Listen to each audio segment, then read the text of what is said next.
الله وبركاته. الحمد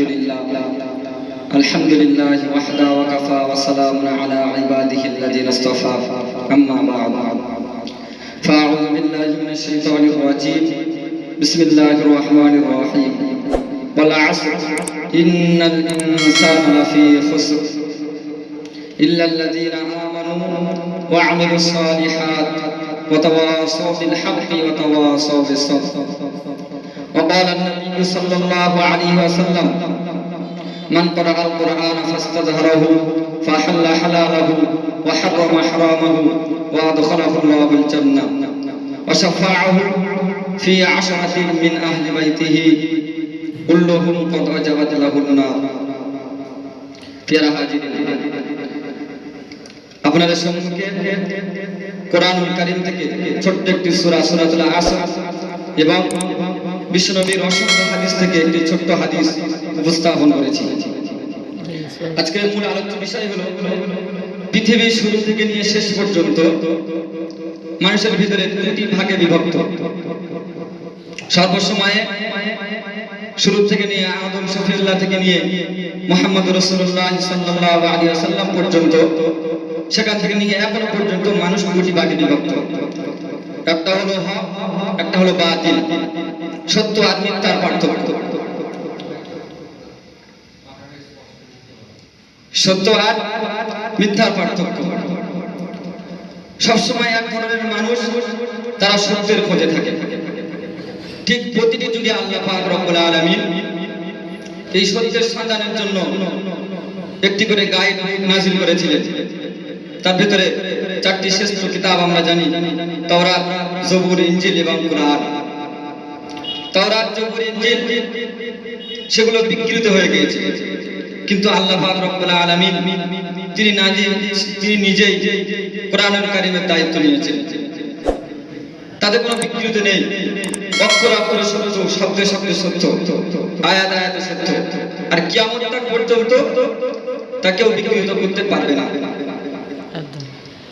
আল্লাহ পাক রব্বুল আলামিন কোরআনুল কারীমের ভিতরে সূরাতুল আসরের ভিতরে বলেছেন: ওয়ালা আসর, সময়ের কসম, ইন্নাল ইনসানা লাফি খুসর, নিশ্চয়ই সমস্ত মানুষ অবশ্যই ক্ষতির মধ্যে নিমজ্জিত রয়েছে। ইল্লাল্লাযিনা আমানু, এবং তারা ব্যতীত যারা ঈমান এনেছে, ওয়া আমিলুস সালিহাত, এবং আমলে সালেহ বা ভালো কাজ করেছে,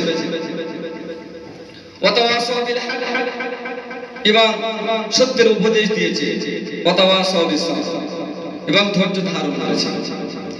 আল্লাহ পাক রব্বুল আলামিন আমাদেরকে 4টি উপদেশ দিলেন।